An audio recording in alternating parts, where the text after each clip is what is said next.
Either we heal as a team, or we're going to crumble.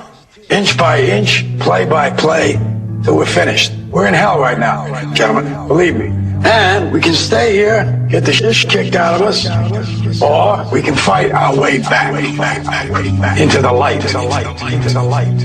We can climb out of hell. 1 inch at a time. You know, when you get old in life, things get taken from you. I mean, that's part of life. But you only learn that when you start losing stuff. You find out life's this game of inches. So is football. Because in either game, life or football, the margin for error is so small. I mean, 1/2 a step too late or too early, and you don't quite make it. 1/2 second too slow, too fast, you don't quite catch it. The inches we need are everywhere around us. They're in every break of the game, every minute, every second. On this team, we fight for that inch. On this team, we tear ourselves and everyone else around us to pieces for that inch. We claw our fingernails for that inch. Because we know when we add up all those inches, that's going to make the fucking difference between winning and losing.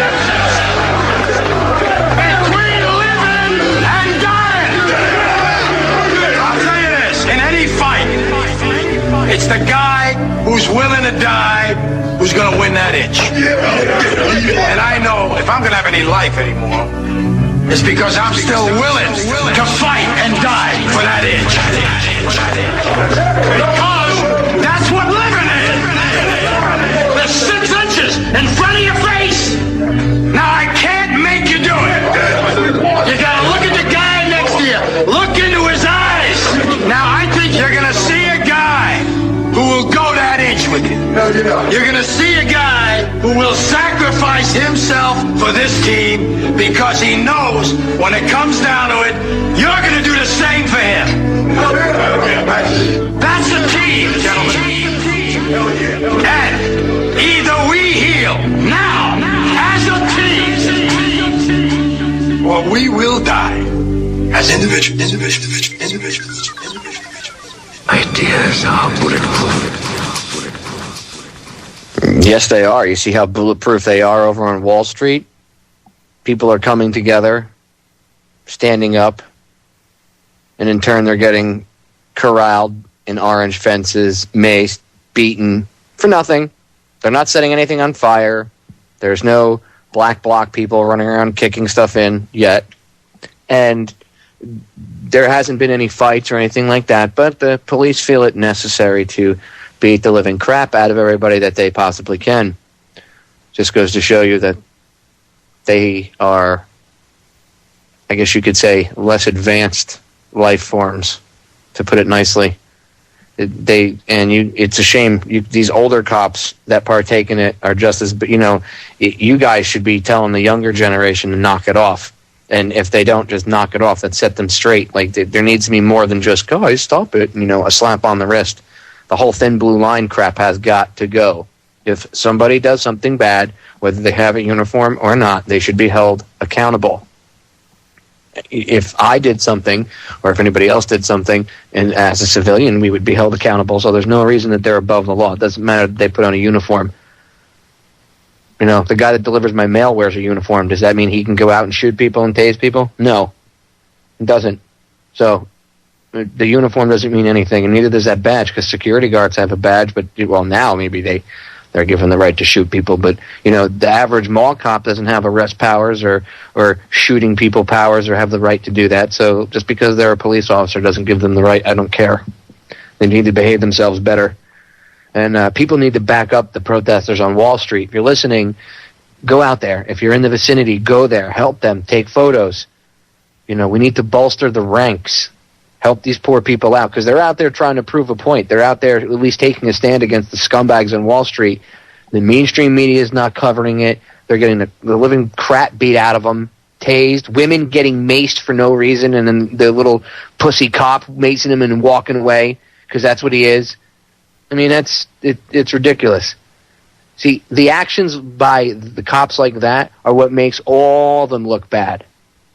It does, it's like my drill instructor used to say to me, it doesn't matter if all of you are good and only one of you is bad. If you're in uniform and one of you acts up and the general public sees it, they're going to assume everybody is like that. And you tarnish the uniform. And after what we went through to earn what they call in the military, it's mind control, of course, it's brainwashing and everything through boot camp, but you go through hell to earn the right to at least wear that uniform, they tell you. So you should have the not even, I want to say, moral fortitude, but they call it military bearing. I was trying to think of a civilian term for it, but I guess moral fortitude to be a better person and to hold yourself to a higher standard because you wear that uniform. And that's not being taught to the police anymore. It used to be, but the cops aren't taught to hold themselves to a higher standard anymore. It's different. And if they think they are, if people say, oh, that's BS. No, obviously it's not, because it's not being reinforced as it should then. And if it is being taught to them at a basic level, but not being reinforced on a daily level by their superiors, then it doesn't matter what they teach you in cop boot camp, the police academy. You come out and you're on the street. If your superior doesn't, enforce that, you're going to turn into whatever they do. And usually you get guys that either, they've been on the force too long and maybe they need to retire, whatever the case may be. They don't like protesters. They call them hippies, whatever. And, they get orders from the top down, hey, you got to do something. I mean, who does inevitably control the NYPD? I'm sure Bloomberg, Mr. Billionaire himself, I'm sure he doesn't like this. I'm sure he's had enough of the protests. So I'm sure he probably sent the word down to disperse. And he probably either he had enough or somebody else had enough, and they told Bloomberg to send the message down. It rolls downhill. That's how it works. I'd like to welcome to the show my good friend and fellow radio show host and activist in his own right, Mr. Bob Tuskin. Say hello, Bob. What's up, Popeye? How you been, buddy? Doing well. I wondered if there has been any reports about agent provocateurs yet. Now, we know the cops are just beating up on them without any good reason, it seems. But has there been any reports of agent provocateurs? Not that I've seen so far. That's why I said the black bloc hasn't been there so far yet, which is actually kind of surprising. I'm kind of surprised that they weren't there trying to kick windows in and make it look like an anarchist thing. And I can guarantee you, if that stuff does start, it'll be black bloc idiots.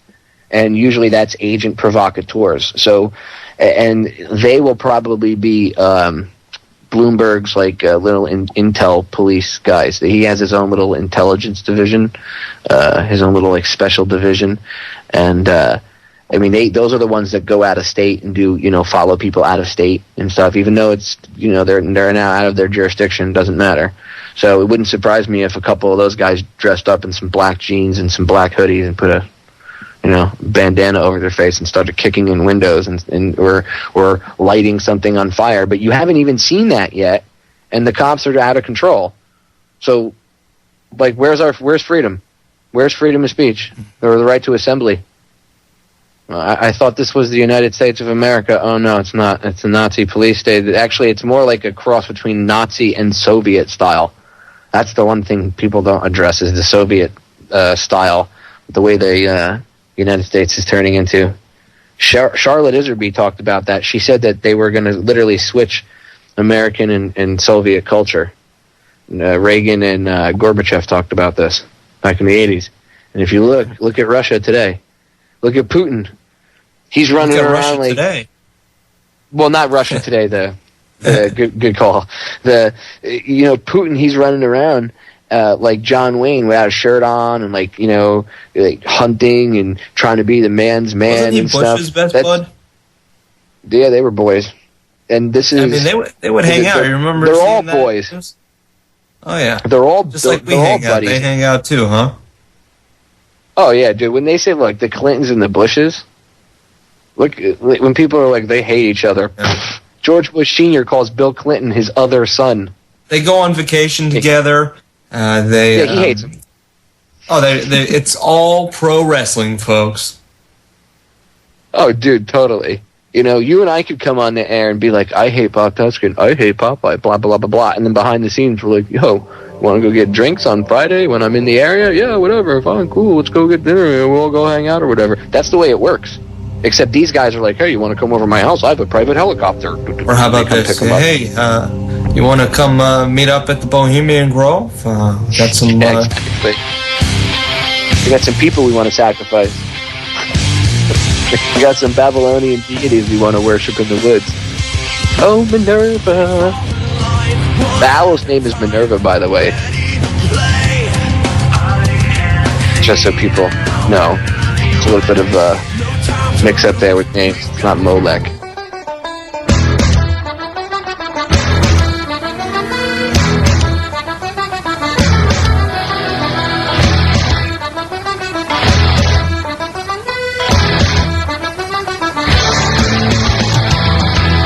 We are back. It is Sunday, September 25th, 2011, and the news just keeps getting weirder and weirder.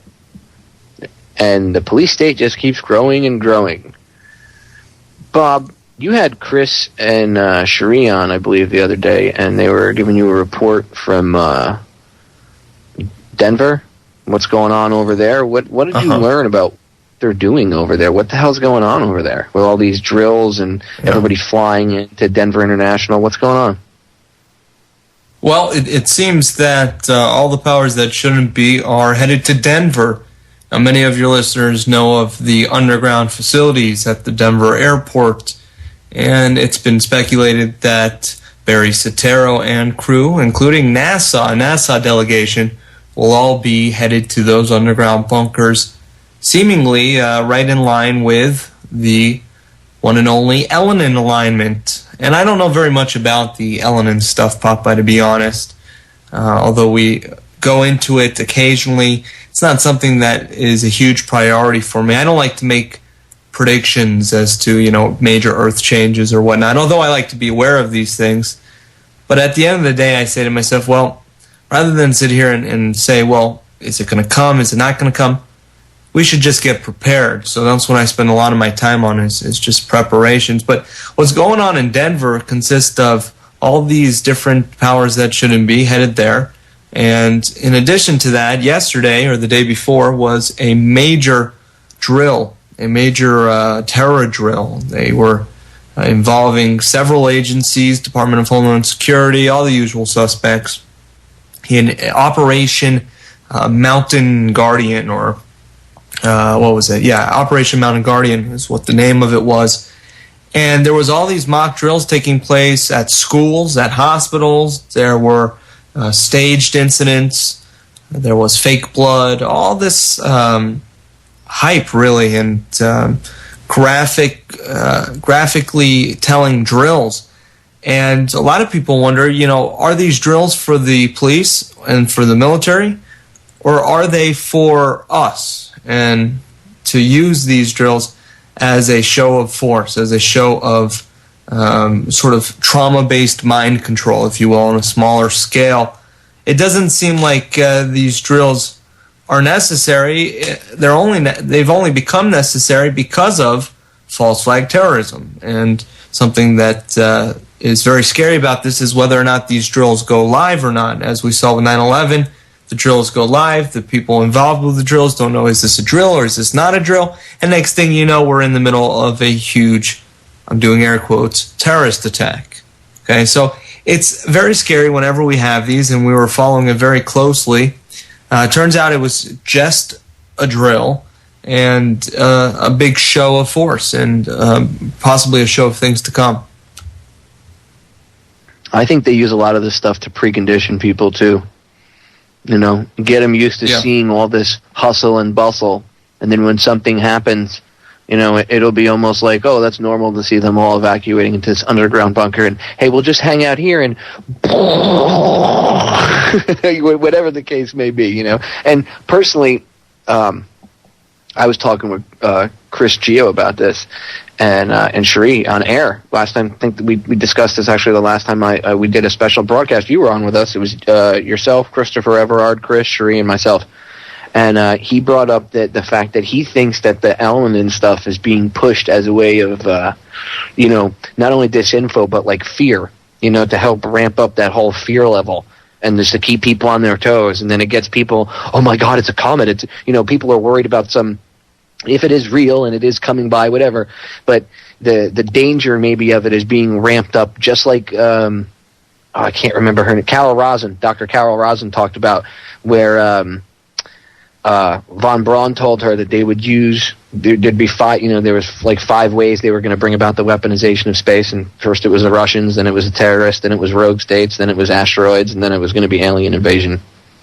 It plays right into it, I'm not saying that a big piece of rock couldn't hit us, but the fact that in the past 20 years, say 15 years, but I'll say 20 as a huge whole, people have it's been pumped into people's heads.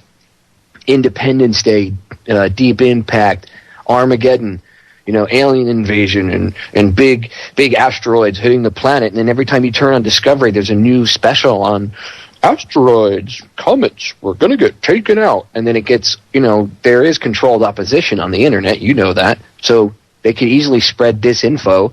And there's always the UFO crowd. All you got to do is leak to the UFO crowd some disinfo about a comet hitting the planet, and it's going to go ape. Everybody's going to go ape crazy. Yeah. Well, we will see. The Selenin stuff may be hype, or there may be something to it. It's hard to say. I keep an open mind though, Popeye, and collect all the puzzle pieces. When they fit, they fit, and when they don't, they don't. So be it. Exactly. Like if there is a big rock coming at us and it really is going to take us out, first of all, hiding in a bunker wouldn't help them. When you see them getting on spaceships and leaving the planet for a little while, then I would start to like, okay, something's up. But I don't think there's I don't think there's going to be an asteroid impacting the planet or a comet hitting the planet or anything like that. It could come by and maybe cause some Earth changes with maybe gravitational force and stuff like that with the weather, and maybe, affect the tides and stuff, or even cause earthquakes. I mean, who knows? But I think that a lot of that is being ramped up to scare the crap out of people. Because, again, they need fear. They need you to be afraid. And if the boogeyman doesn't frighten you, maybe a big-ass comet coming by the planet will frighten you. Or maybe aliens invading will frighten. And I'm not saying that these threats don't exist, or that aliens don't exist out there. I'm not saying that, but the fact that they're playing, what I mean, they're playing this card to try to scare the crap out of everybody. It just reeks of total fear propaganda to me. That's why I never really jumped on it. Yeah, and nor have I. But Project Bluebeam and these sorts of possibilities are of interest and something that we should be open to. They needed a new boogeyman after the Cold War, and we got this never-ending war with Islam. What's the next evolution in that process, that never-ending process? I think that, we have to, first of all, there has to be open and transparentness. I can't say that word right. People need to be able to see and understand everything. Can you imagine if we understood everything, all this technology and stuff that they had? I mean, it's like 100 years ago, if you had a cell phone, right? Everybody knows cell phones exist now. Everybody has them. But 100 years ago, if you walked around with a cell phone, it would be like, oh my God, he's black magic in a box. He's got somebody's face in it. How did he suck someone's soul into a box? You know what I mean? You'd be like, oh my God. But now everybody's got a cell phone. I remember Popeye watching the Back to the Future movies where they had those video camera phones. Now we talk on the webcam all the time. And I remember as a kid saying to myself, wow, that would be so cool to have a phone where you can actually see the people in live time as you're talking to them. Now it's a reality that happens on a daily basis all over the world. And I'm glad you brought this up, Papa, because there are some interesting technological and scientific advancements that have taken place.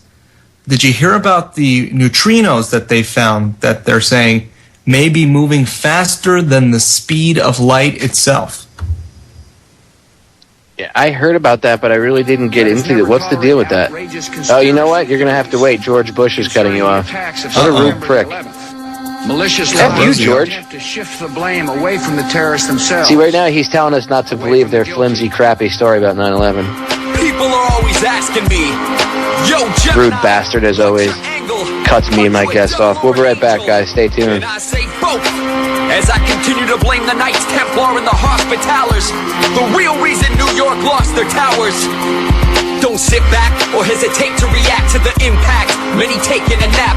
In fact, they would fake an attack to make way for the people.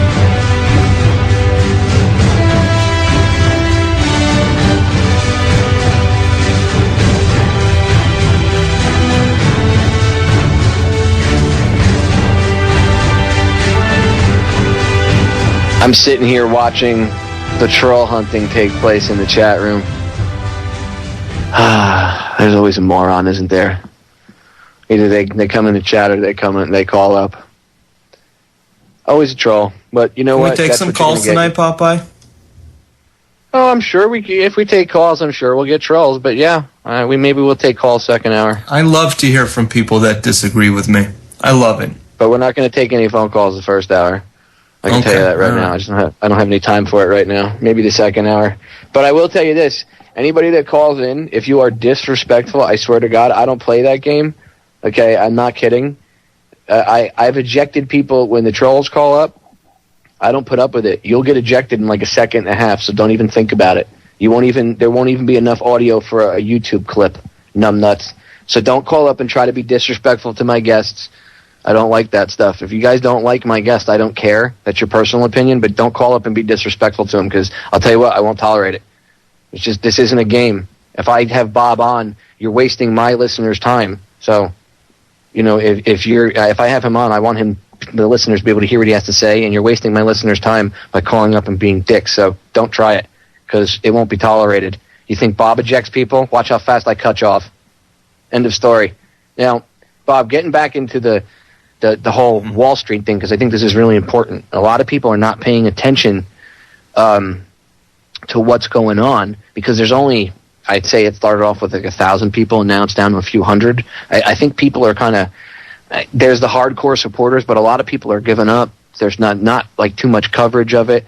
I've gotten emails telling me I haven't put enough coverage up of it. You know, I mean, I put up what I can, but you know, there's other people that could talk about it. There's other websites. Luke Rudowski's been out there at We Are Change. They had Roseanne Barr, you know, trying to bring some star power to it. You know, so there is people out there, but we need more. And it concerns me that people really aren't, I guess they're not, I don't know if it's that they're not into it, or maybe it's because the people that they interview on TV are always these anarchist morons that are like, oh, you know, capitalism is what destroyed this country. No, it wasn't capitalism. It was a mutant form of capitalism. John Perkins talks about it. It's, you know, it's not real true capitalism where some guy can, you know, from the ground up, you know, make himself out of nothing and become a millionaire. It's not like that anymore. It's this mutant form of capitalism where corporations are, you know, in control and they control everything. So that's not really capitalism.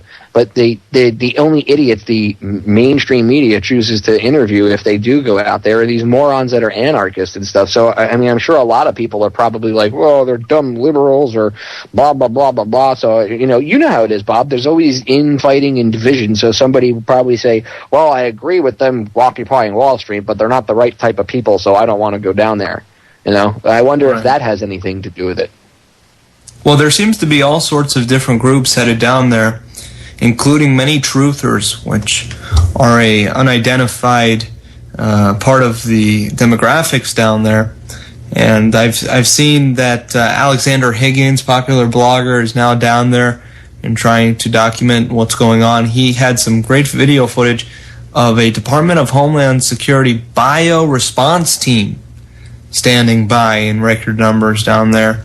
And we know that this bio-terrorist attack, if I could digress for just a moment from the Wall Street thing, is supposedly going to be inevitable, according to Bob Graham and the Council on Weapons of Mass Destruction shortly after 9/11. This is the same guy that told you that anthrax was a naturally weaponized anthrax was a naturally occurring substance from dead bovines.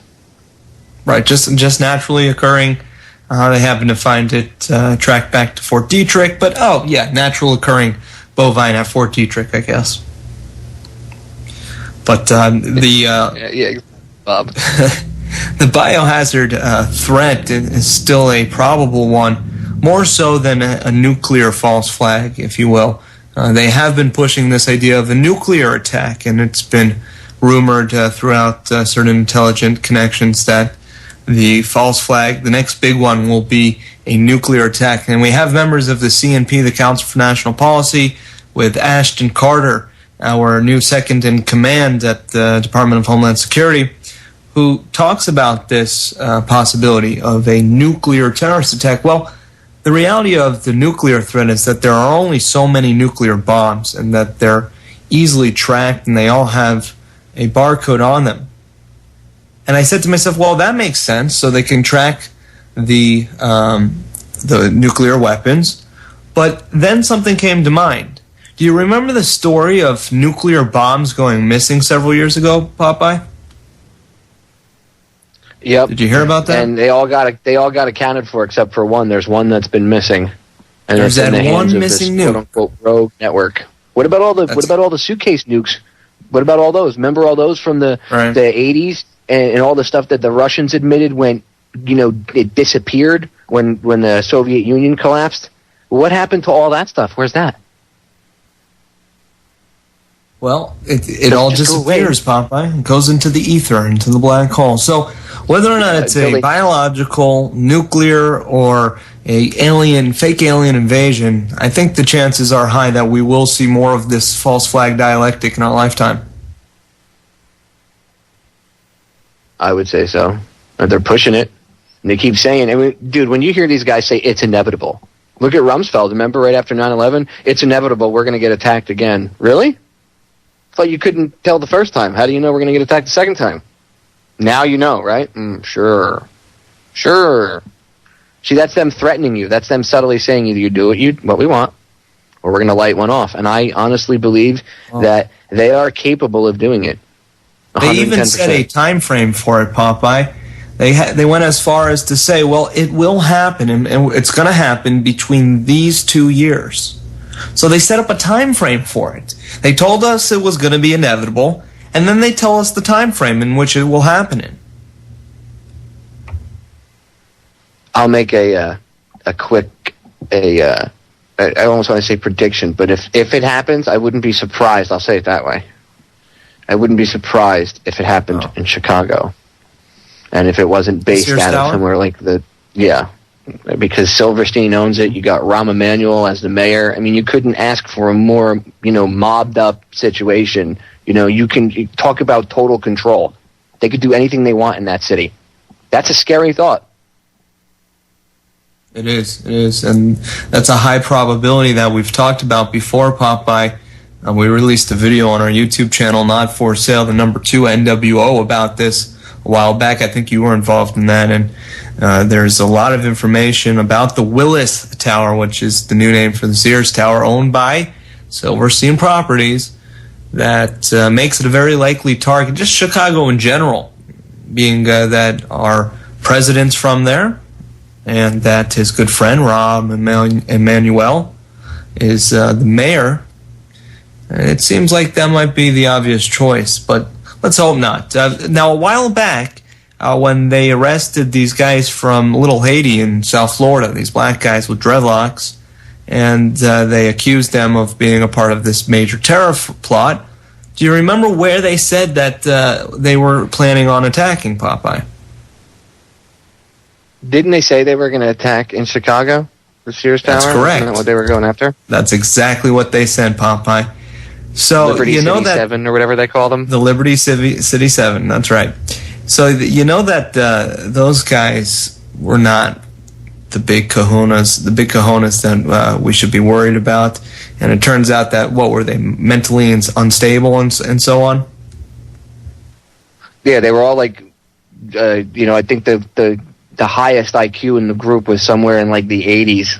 And I'm not picking on people with low IQs. I'm just saying that they had somewhat low IQ, so they were steerable, and they were completely controlled by the FBI. They had no training, no nothing, and the feds went to them. It was an FBI informant, I'm doing air quotes, went to them. I call them assets. And they went, and they were like, oh, do you guys want to, become Al-Qaeda? And they were like, we don't even know what you're talking about. They were just a bunch of low IQ potheads. And they were like, look, we'll give you money, we'll do this, just say that you're with Al-Qaeda and you want to fight against the United States or whatever. And they're like, well, we don't really have any weapons. And he's like, I can get you that, I can get you the equipment you need and everything else. And then they arrest them for formulating this plot when they didn't formulate it. They were just idiots that it was thrown on top of. And this happens over and over again. Look at Abdul Muttalib, the underwear bomber. Same thing. He's a mental midget. And the rest of them, too. Richard Reed, the shoe bomber. Go back to RFK's assassination. Sirhan. He had a head injury, and after that he wasn't right. Very easily suggestible. That's what happens. They use people like that. We're going to break. We'll be right back. Stay tuned.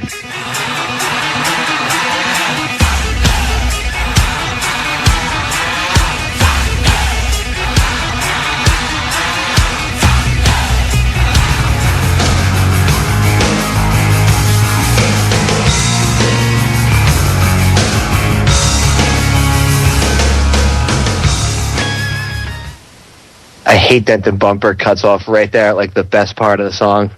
I love Joe Satriani. Bob, you were cut off by the break, as always. George Bush rudely interrupted you. Seems to be going on a lot lately. What do you think? I want your honest opinion. What do you think is going to happen with this Wall Street protesting? Do you think it's going to gain steam, or do you think it's going to just putter out, which is what I think they're trying to do. I think they want this thing to just kill itself out and burn itself out. You think that's going to happen? It's hard to say. It's a good chance that it may, but I don't want to. Go on. I don't want it to be a self-fulfilling prophecy and have me say, "Oh yeah, it's going to fail," and then it fail. I'd like to see it go on. I don't know that I understand what the aim is here. I do believe that we need to take it to the streets, but are these people still going to the Starbucks, buying their coffees, and going to the McDonald's and continuing to use their Federal Reserve notes? I'd say a good portion of them are. I'd love to see that amount of energy swarm the Federal Reserve building. Yeah, I wonder why they haven't stormed the New York City Fed. Now, some people have postulated that this whole thing might have been started, the whole American Day of Rage thing might have been started as a way of controlled opposition. And there's multiple reasons for it. Think about it. If you control the opposition, it's like having a pressure relief valve. You can slowly release the pressure so it doesn't build up. So maybe, what do you think of that angle? Because I've heard some stuff, and people say, I haven't really seen any concrete evidence though. And when I start to see women getting maced and people getting smashed face first into the concrete by jackboots, then I have I have a tendency to believe it's a real grassroots thing. But that's my personal opinion. It could be a release valve, and the people could be being used as pawns in the game here. So I don't think that the two are are contradictory to one another. So, but at the end of the day, I do feel that the fact that we saw the riots in the UK, we've seen this Arab Spring as they've been calling it, and now we find ourselves on Wall Street with a massive protest. It seems like these things may have been used to, if not a release valve, they may have been used to simply test the waters and to see what the state is of people, how much they're willing to step up to the plate, and how much they're willing to exploit these people in response to this sort of uprising. So I think that it's interesting to see what this is all about. I don't know. Now, I know that a lot of the groups behind this are not groups that I would trust. There's a lot of communist sort of pseudo progressive wannabe liberal groups involved with people. this. Yeah, so the socialists, look, I'm not bashing Anonymous. Somebody in the chat room asked what I think of Anonymous. I did a whole show about it. I suggest you go check it out in the archives. I had a white hat hacker on named Winston Smith, and he talked about it for an hour. He had just gotten back actually from DEF CON out in Nevada, and he spoke to a Fed out there, and he told me that the Fed had told him, because they were chatting. And this hacker happens to be, he's a freelancer, so he's in the industry, he knows people, and they told him that Anonymous is being used that way they can bring about stricter internet regulations and stuff. So if you want to go, I'll find the link and I'll post it to the interview in the chat. But that's what I think. I think Anonymous really did start off originally as a grassroots organization. And I think all these, the kids that get arrested, these 14-year-old kids, I think it's pretty scummy that they're the ones getting nailed. Nobody bothers to tell them, hey, don't use this certain program. Like, I'm not a hacker, and even I know not to use the low orbit ion cannon because they can trace it back to your IP. And a lot of these kids, they get swept up, and that's what they do. They use these young guys, these teenagers that are, these kids really want to do sea change. They really do, in their heart, they mean well, and they think that they're striking back at the man, and they're young. And their minds are malleable, and they get used, and then they're the ones that end up going to jail. And, it's the same kind of crap they pulled in Abu Ghraib, All the interrogators that actually, from what they call OGAs, other government agencies and the CIA and stuff, none of them got prosecuted. But a bunch of privates and a sergeant. No one higher than sergeant went to jail. Janice Karpinski, she got in trouble, and I think they demoted her. But nobody spent any time in prison that actually killed anybody. Those guys didn't kill anybody. If you go listen and go hear the testimony and hear them talk about the stuff that they did, they tell you we weren't the ones that interrogated them. We just played loud music to, and took photos and humiliated them and put them in compromising positions to make them, to soften them up. But the people that did the beatings and all that stuff, they're not the ones that went to jail. It's always the underlings that get screwed. You ever notice that? And these people just, like lemmings, they just run right off the cliff. And they just chase each other. I'll be a good little robot. I'll be a good little robot. And I said this on Jimmy X's show. I was talking about Mark Passio. He has said time and time again, they look at their little, the people that screw each other over, their cops and their military, they look at them like dogs. They look at them like they're lower than whale crap. They think that we're crap, and they look at them lower, right, Bob? Like, they look at their minions that do this stuff, like these guys are beating people on Wall Street. They think they're lower than the people they're beating, correct? Well, they're cops. They're copies. They just do what they're told, take orders, and there's all sorts of symbolism that the occult uses to mock the police and military. If you have not seen Mark Passio's talk at the Free Your Mind conference in Philadelphia that took place in April, in which I participated at, the talk he gives really does a great job of outlining the mockery that takes place. The military, they wear a dog tag. They are just their dogs. And it's time that we make them our brothers and sisters who are, oath keepers, oath takers, not their dogs, and we get them to work for us and be on the side of the people, true public servants, like they were supposed to be originally. Well, I'm old enough to remember when police, they actually didn't tase you and beat the crap out of you. I remember when there were no tasers. I remember a day when if you got caught, like I said this the other day, I talked about this, how when I was a kid, I got caught by one of the detectives in town. I was lighting the garbage cans in the park behind my house on fire, okay? And I was, all little kids are little firebugs. It's kind of funny that I grew up to be a fireman later, but that's usually what happens. Okay, the kids that played with fire when they were kids usually end up being the firefighters. So I was lighting garbage cans on fire, and I was running around with my stepbrother at the time, and I got caught. And rather than, he broke, and he was like, he made me do it, little rat.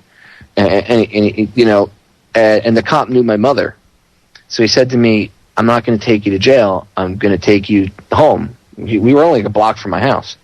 And I begged him to take me to jail, Bob, because I knew my mother was going to whoop my ass, okay? That doesn't happen today. Now it's reversed. Now it's the parents, take my kid to jail. I don't know what to do. I don't know how to control him. My mother was never like that. My mother knew exactly how to control me. And that's why back in the day, he knew that there was no reason to arrest me and put that on my record because I was being a little idiot.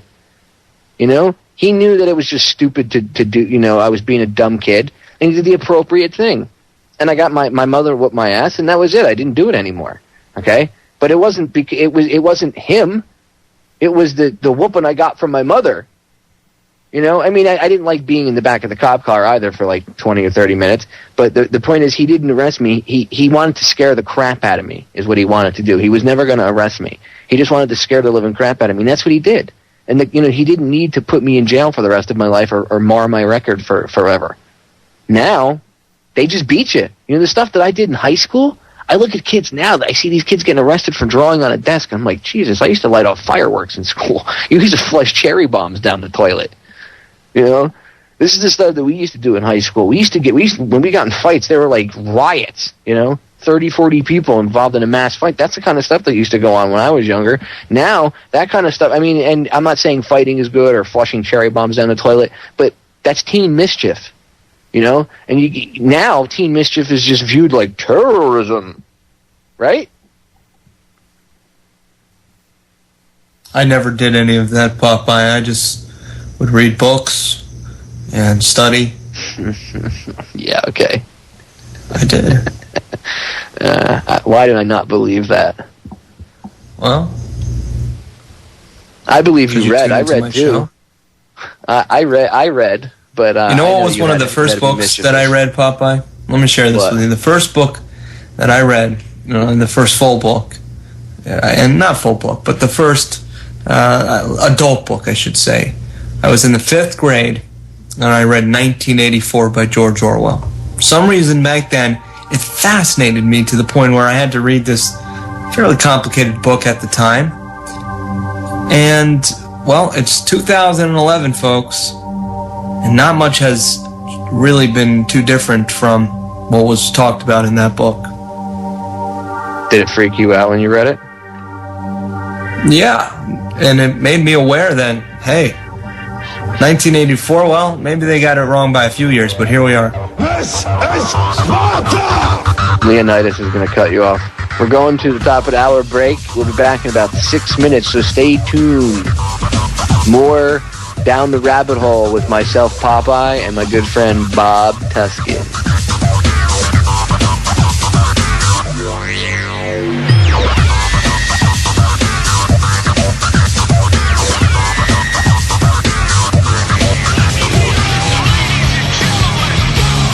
We are back for hour 2, Down the Rabbit Hole. I am your host, Popeye, from federaljack.com. Go check my website out. And I'm hanging out today with my good buddy, Bob Tuskin. Bob's got his own website, by the way, bobtuskin.com. Yeah, I've been there a few times. Yep, updated with articles every day. Bob does a good job. I like his layout. He's got an old school layout. Yeah, it's the leading place on the web for all your anti-Semitic news.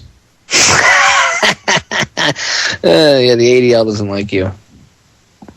You're getting close there, Bob. You're trailing what's his name, Ryan Dawson and Mike Rivero. You guys are all anti-Semites, huh?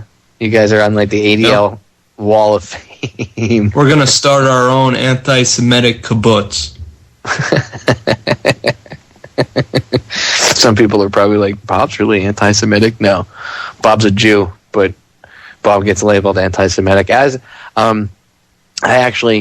the article I have up from America Free Press about the dancing Israelis, the cop that they interviewed, and he recanted, you know, his whole story about everything that happened, and he told it again for them. And you know, it's a way, by the way, of showing that it did happen, because some people say that it never even happened, or that the news said that it was an erroneous report. Well, there you go. Okay, there's the cop that arrested them. So somebody made a comment, oh, you're all just anti-Semites. So I commented back to him, yeah, that's a real good argument. That's all you guys have, is every time that anything involves Israel, automatically if you criticize Israel, you don't like Jewish people, or you're a Nazi. It's just ridiculous. It's really pathetic. And, I forget her name, but Amy Goodman interviewed a former member of the Knesset, which is like their Congress and their Senate. She said to Amy Goodman that they use anti-Semitism as a way to smear people, and their opponents. And it's the same way people here in this country use racism. And it's come out this is now like a according to the Democratic Party, these idiots that buy into the whole two-party system and play into that whole thing, that their people are being told to use racism as a smear against your opponents, and it'll work in distracting the general public from their message and everything else, even though they know that they're not racist. They're just using it as a political weapon.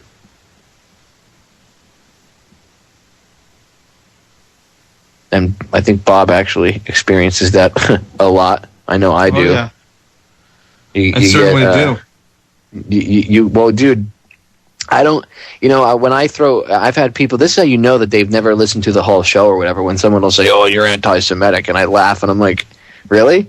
Have you ever listened, and do you know anything about me? And they're like, no, but if you're talking bad about such and such, and I'm like, that's just ridiculous. That's the same thing as racism or anything else. So when people throw that stuff out, that's all ad hominem attacks. That's all that crap is. That's because they don't really have an argument. So rather than create an rather than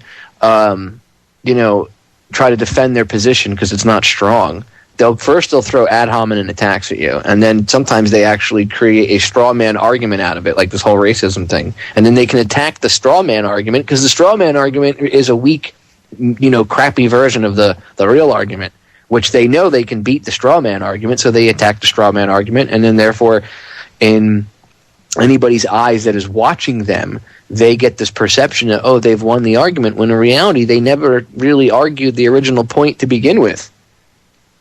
And they do this all the time. All the time. You'll find it in everyday life. You'll find people doing it that don't even realize they're doing it. Bob, how many times have you gone to the store and you'll try to return something or whatever, and you get into maybe an argument with the clerk, or an argument with someone in your everyday life, maybe someone personally and how many times do you find that they apply the same things? Like if their argument, and maybe they don't even realize that they're doing it, but they do the same things, They'll throw an ad hominem out there, or they create a straw man. I mean, I see it all the time. It's ridiculous. Yeah, it's pretty common, Popeye. And it's easy to point it out to them once you start to understand these logical fallacies that come up. That's why I talk a lot about the trivium, which is grammar, logic, and rhetoric in that order. So it's important that people have critical thinking skills, but guess who doesn't teach these people their critical thinking skills and logic and these skills that I'm talking about? Well, it's our Prussian education system. That's right. The conditioning camps. They don't give you these skills. I wonder why. Well, they don't want people, they don't want informed, smart people. What did Kissinger say? I don't want a nation of thinkers, I want a nation of workers. Yeah, but guess who does get these guess who does get this sort of training? The powers that shouldn't be. They teach it to themselves. They're equipped with the trivium. They're equipped with these ways to understand what's going on. So they use our ignorance against us when they have all the skills needed to create these logical fallacies, the same ones they use against us. Well, it's important to know, because first of all, how do you know, like how many times for people that don't know, logical fallacies and stuff, or trivium, how do you've gotten in arguments with people, I'm sure the listeners have been in that situation where, and I'm sure you experienced this, I know I did before I knew what, logical fallacies were. My brain was telling me that something was not right about what they were saying, but I didn't know what to call it. And a lot of times, you have that in a personal relationship where you were with a woman and she was lying to you, or you are a woman who was with a man and he was lying to you and pulling some of this crap and straw man arguments and everything else. and you don't understand it, but you know something's not right. But if you understood the trivium, things would be so much different. People wouldn't be able to hustle you on the street. You'd be able to spot this stuff. It's just like, I compare it to the end of The Matrix when Neo finally realizes what's going on and he sees everything in code. It's the same thing. Once you understand, you can dissect someone's crappy argument. I do it all the time on YouTube. I get morons that'll respond to a video I put up or one of my shows, and it's always the same stupid comments. Never ever about no context, no evidence to support their claim or refute anything I say or what anybody in the video says. It's always, straw man or ad hominem fallacies. And it's like, look, even red herring type crap too. And it's so easy to spot it. Maybe back in the day I would have engaged them in an argument and continued, going back and forth, which is what they want. They want you to engage in this straw man, endless banter. Whereas I find if you know and you can dissect logical fallacies, you can rip an argument apart in like 3.5 seconds. Because if you're dealing with someone who is not prepared for that, they don't know what to do. Right? I mean, I know you've experienced it, Bob. I know you drop, I've seen you do it. I've seen you, go at it with people and say something to somebody, face to face, maybe a skeptic or whatever, and they don't know how to respond in kind because they're like, because you hit them with, you understand that their argument is crap, and it's just amazing. I really, the listeners need to check it out. I know Mark Passio talks about it. Does he have? I know he's been talking about the trivium. He told me he's going to be doing a lot more into it. But do you know where people can, a site or videos that they can watch where they can at least learn the basics of the trivium, Bob? Mark, by the way, Mark's been getting into the trivium? Yeah, he's going to be doing shows and stuff coming up in the future about it. He was telling me. So he's going to be getting into the trivium and everything. Yeah, he's really cool. Him and I were discussing this the last time he was on. So yeah. That's really cool, yeah, because Jan Irvin is my buddy who introduced me to the trivium, and he actually gave a great talk at the Free Your Mind conference that Mark Passio put together. And as far as where people can learn about the trivium, they can go to many places on the web, but the best place is Trivium Education, all one word, triviumeducation.com. Check that out. That's a good start, and you'll find interviews and readings to get you all equipped with the trivium. Awesome. Thank you, Bob. Guys, we're going to break. We'll be back in 3 minutes, so stay tuned.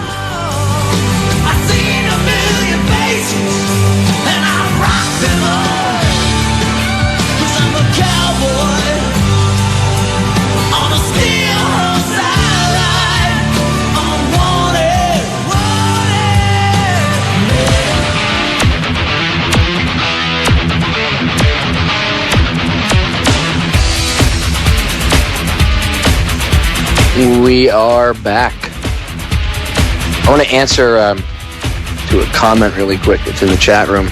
Somebody said that Susan Lindauer is kind of suspect because she pushes anti-Sharia law. No, she pushes what they're trying to do in Libya. And what she's trying to explain to the listeners is that there isn't Sharia law is not the law, or it wasn't the law of the land. And that there was a lot more freedom in Libya before NATO got involved, okay? And that now that these NATO rebels are in charge, they're trying to bring about stricter controls and maybe their version of Sharia law over there. She is not talking about these morons that are like that idiot from New York that runs around screaming Sharia law, no mosques in the United States. This is like two different type of conversations. Okay, don't try to convolute the two together. That's not the way it is. She's never talked about it here in the United States. She's talking about the Libyan rebels. So if you're going to talk about Susan Lindauer, make sure it's in full context of what she's talking about, and she's accurate. Okay, the people she's talking about are these crazy Islamists that are involved in the rebels. Okay, the same ones that shot the defecting general, and that they're having all sorts of problems with, okay? For lack of a better term, Al-Qaeda. So don't be quick to judge when she says the term Sharia. She's discussing what they're going to bring in over in Libya as compared to what the people of Libya were used to previously before you had the NATO-backed rebels. Okay, so good. Now I've covered that. I've ended that. Speaking of Libya, Bob, have you noticed that there's no more media coverage of it? I mean, there is a little bit, like maybe on Al Jazeera, but where's all the CNN fanfare and the Fox News fanfare? It's all gone. Well, they've moved on to bigger and better things, Popeye. Haven't you heard? There's a new Casey Anthony in town. Oh, no. Is there? No, I don't know. It wouldn't surprise me. I mean, they focus on everything else. Is there another royal wedding or some other useless crap that I mean, they just all of a sudden, it went from, Libyan revolution, daily coverage of it to nothing. You barely see anything on any. I mean, they're barely covering the Wall Street protests at all. I mean, they're making it sound like there's 4 people out there with signs and we hate Wall Street, we hate Wall Street. That's not what's going on at all.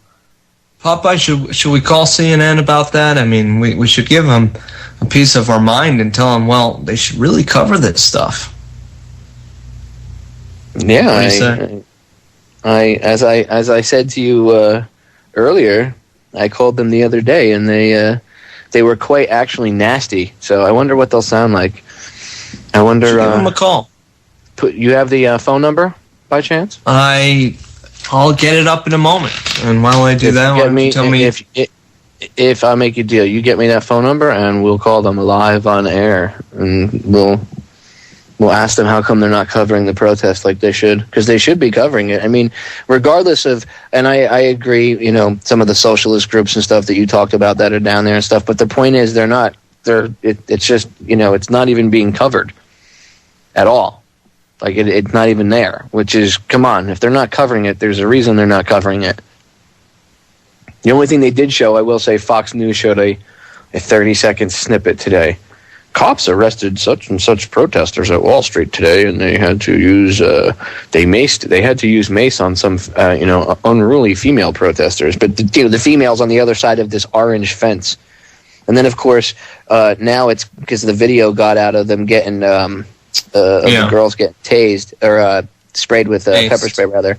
They get maced. They not tased, maced. They now it's out. People are calling them, and they're just saying no comment. We have no comment on what happened.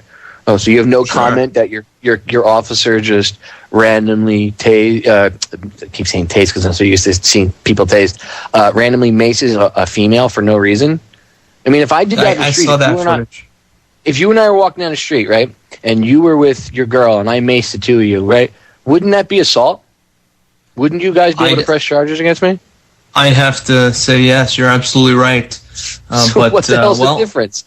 The people with the badge, Popeye, and those fancy hats, they are above the law. That's right. They don't follow the same rules that the people they're against follow. Oh no. And the media, the mainstream media, they don't follow the same rules of the alternative media, like the Orion Talk Radio Network. And if anybody else wants to call up and emulate what we're about to do here on the air, I'm going to go ahead and give Popeye the number right now, live on air. And if you have a crayon, write down this number, because I suggest you call up as well. And it's not just for the Wall Street thing. Call them up about anything that they're not covering. Tell them about, I don't know, whatever it may be. Call them up every day, and no matter what, hound them about a different subject every day. Call up today about Wall Street. Call up tomorrow about something with 9/11. Call up the next day with the economy. Call up next day, ask about the real unemployment numbers, and just hammer it. Record it. Put it up on YouTube. That kind of stuff goes viral, and it will cause other people to do it. Mm-hmm. And then it'll be like a domino effect. So Bob is 110% correct. All right, Pop, are you ready for the number? Shoot. It's area code 404. Okay, that's 404. I just dropped my keyboard on the ground. That's what that banging noise was. Area code 404-827-1700. So it's 404-827-1700. 1700. And I think it's option 1, if I remember correctly, you have to press. Yeah, it's like a 1 and a 1 or something like that, yeah. It's not like we haven't called them before. Here we go.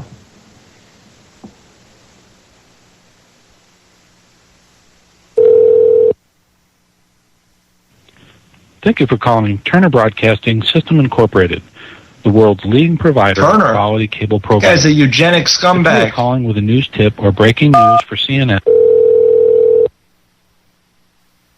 You have reached the CNN News Tip Hotline.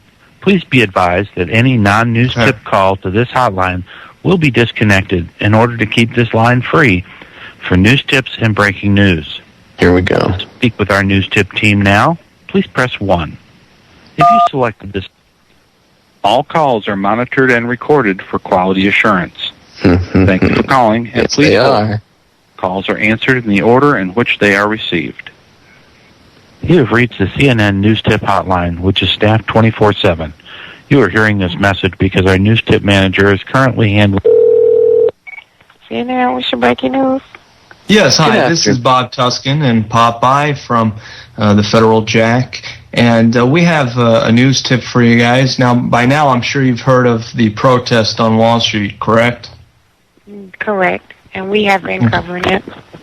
Yes, that's right. Well, there's an interesting aspect of this, man, that you guys haven't covered as far as I'm aware of. Popeye, you want to tell her about that? That'd be the police brutality aspect. There's a lot of people, including females, getting slammed face first onto the concrete for nothing, getting maced, getting penned up like cattle in this portable orange fence. And a lot of these people, their civil rights are being violated. It's like mass arrests going on down there. You guys should really go down there and cover it. Okay. No problem. And I'll go ahead. one other thing, ma'am. I'll try this down to our newsroom, but it's their decision if they expand the coverage. But I definitely. No, I got you. I know it's not you. I know it's the producers, not you. Okay. So you may also want to include that a lot of the frustration which the media has given certain reports about what it exactly is, it's because of our fraudulent Federal Reserve System and false flag terrorism and all these other problems we have. But thank you very much, CNN, and we hope you guys have a good day and continue to cover the real aspect of all this. All right. Thank you for calling, guys. Have a good night. Thank you. Wow, she disconnected us before I could disconnect her. We're going to break, guys. We'll be right back. Go call CNN. Hound the hell out of them. 404-827-1700. Option 1, option 1. Big game over. I ain't even drank nothing, but I got a hangover. First I was drunk from the lies they were feeding me. Then I sobered up and realized they were mistreating me. I stumbled out my bed and tried my best to gain some sense of it. The reasons for the cover-up, the reasons for the censorship. Now I realized that Uncle Sam was not befriending me. He was on. Somebody in the chat room made a good point, and I've talked about this. I've talked about my own personal experience. Actually, when I was on Bob's 9/11 special, I talked about this. But here's a news report backing it up. Sure.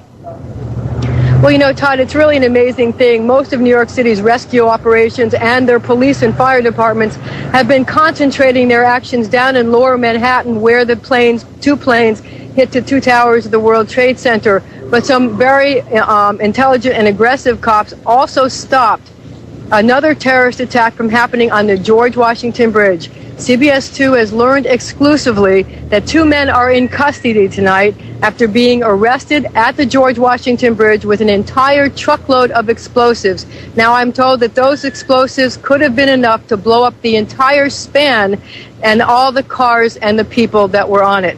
But nevertheless, they were arrested. I'm told they were arrested somehow near the Meadowlands, but the explosives were destined for underneath the George Washington Bridge. Again, a tragedy has been averted. The George Washington Bridge still stands because of some aggressive police work on the part of New York City and Port Authority police officers.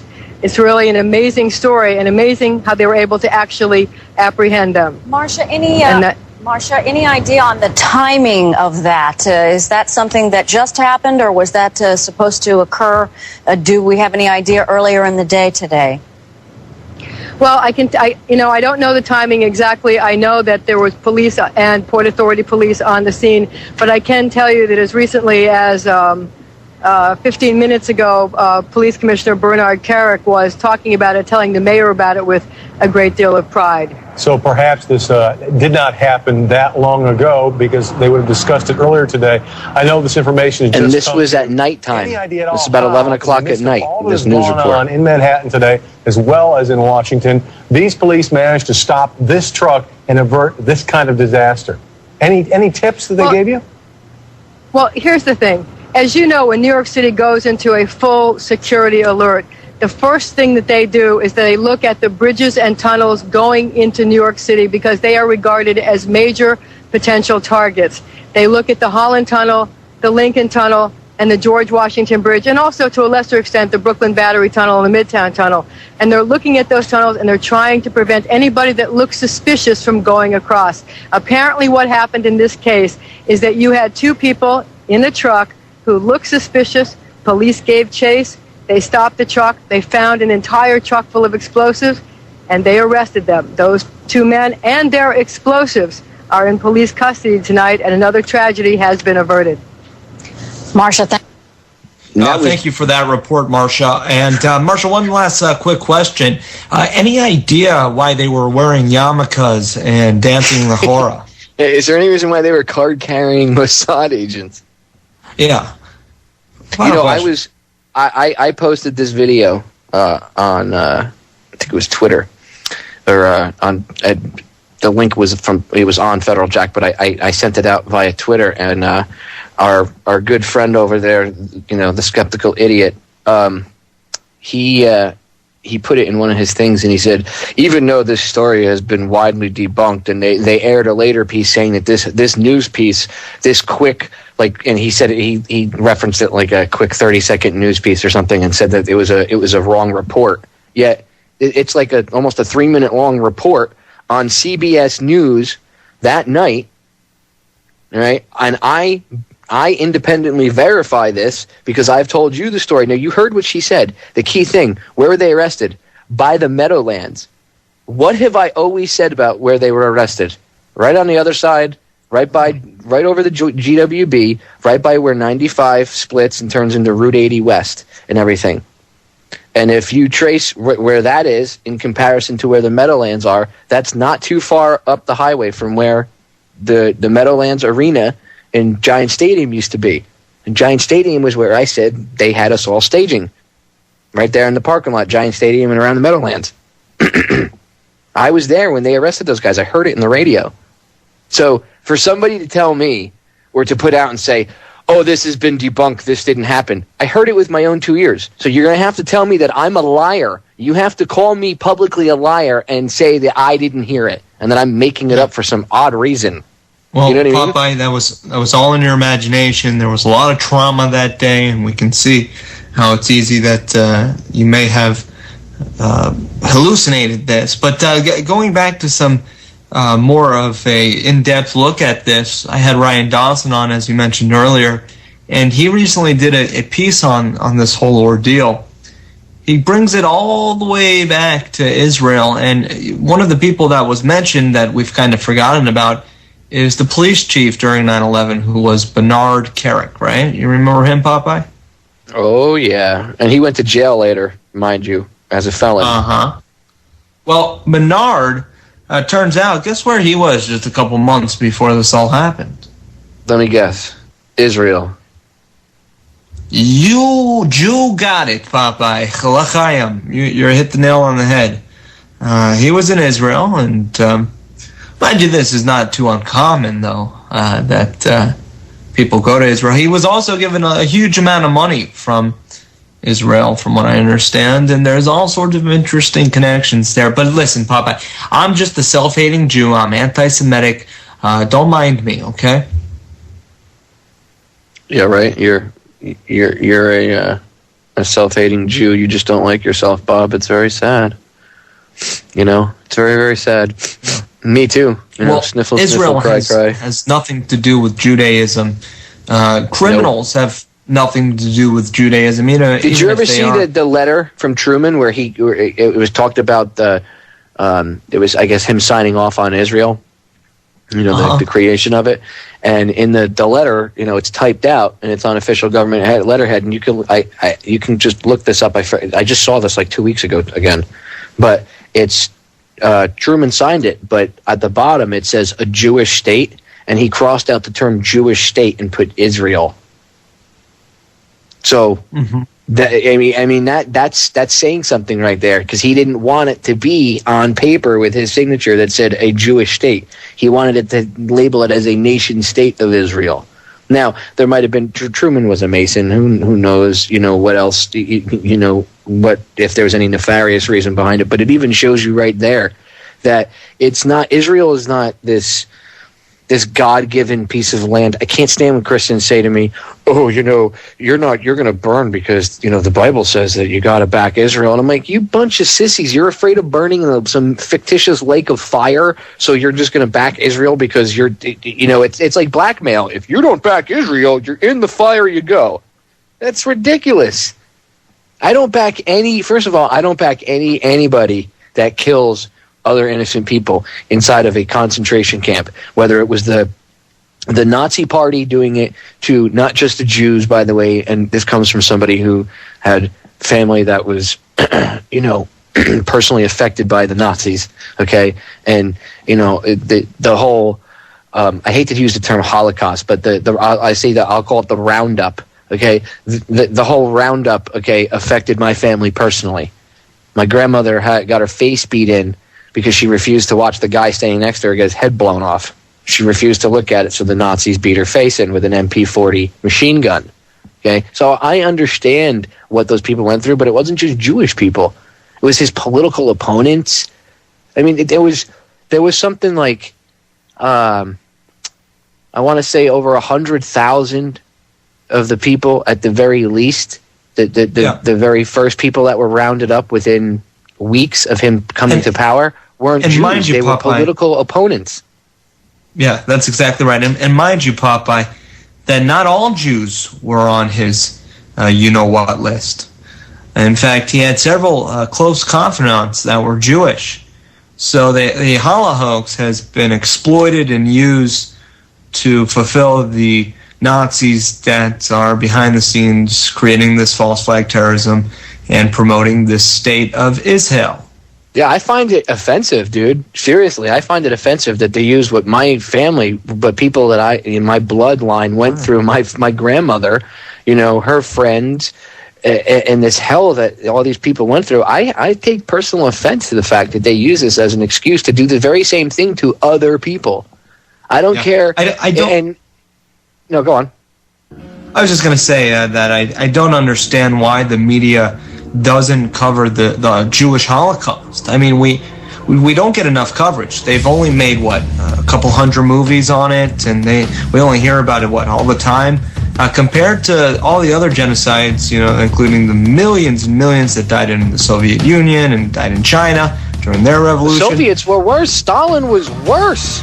Yeah, but they cover all of that, Popeye, but we never hear of this Jewish Holocaust. Why don't they cover it more? Why can't Steven Spielberg make another film? Sarcasm at its best. We're going to break. Have you looked inside to see all that you can see? I've seen both. Actually, I've seen all that. It's more than two things, so. Welcome back, guys. This is the final segment of the September 25th, 2011 edition of Down the Rabbit Hole. Bob Tuscan's been hanging out with me. Bob, man, every time we hang out, it's like the 2 hours just go, you know, they fly right by. Never a dull moment. It just goes right by. Never a dull moment. You know, you brought up a good point in the going into break, the last segment when you were talking about, yeah, I know it's surprising. And you talked about, you know, like the Soviets. Stalin was worse than Hitler. You know, when we embraced this jerk off like he was, you know, our boy. No, Papa, nobody was worse than Hitler. Hitler. Oh yeah, is sorry, but worst. Stalin was way worse. No, Hitler was the worst. He was blonde hair and blue eyed. I know he's evil, and now Ahmadinejad. Hey, didn't you say, what's this Ahmadinejad is a 9/11 truther crap? Oh, yeah, big time. His profession before he was president of Iran, he's a engineer. And he's the newest member of Architects and Engineers for 9/11 Truth. Him and Richard Gage were partying the other day. Yeah, right. Can you imagine that? Richard Gage getting an application. No, actually, all kidding aside, Ahmadinejad gave a speech at the UN, something or another, and the United States actually got up and walked out of the place during his talk. Now, guess what part they walked up out of? Let me guess, where he said 9/11 was an inside job. Or something pretty to that much. effect. Yeah, he says something like this. Here's the quote, and this is me paraphrasing here, but he says that I'm a trained engineer, and the collapse of those huge buildings was not a result merely of jet fuel. So there you go, President Ahmadinejad. And of course, the U.S. does what it always does. They symbolically they get up and they walk out. We're just going to be disrespectful and walk out because God forbid you even how like Bill Clinton. 9/11 was an inside job. How dare you? I would have been like, no, how dare you murder 2 kids and make it look like an accident on a set of train tracks? You cocaine importing scumbag. How dare you, you piece of trash, all the people you had killed. You want to know something interesting about the Waco raid? You know the 4 ATF agents that were killed? Oh, yeah. The trajectory is all... From behind the back. From behind and above. From behind and above. And check this out. All 4 of them were bodyguards of Bill Clinton. Right. Former bodyguards of Bill Clinton. But I'm supposed to believe that's not... that's just a coincidence. There's no pre-thought there. No, there's no forethought there.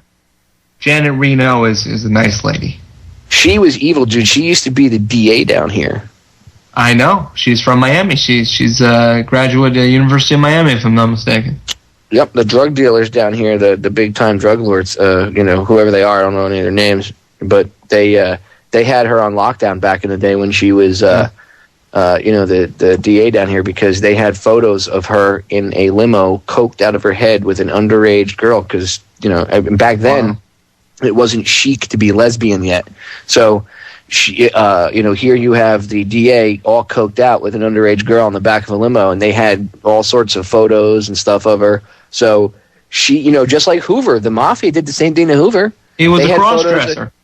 Yep, him and Tolson. They had him and Tolson together. The both of them, they worked together, and they also played together. I guess you could say, and they had photos of it. I have nothing wrong with people choosing those sorts of lifestyles. Oh, I don't care about that. But what I'm saying is they use that against him, and right. Somebody on the inside, somebody on the inside obviously was pissed at Hoover.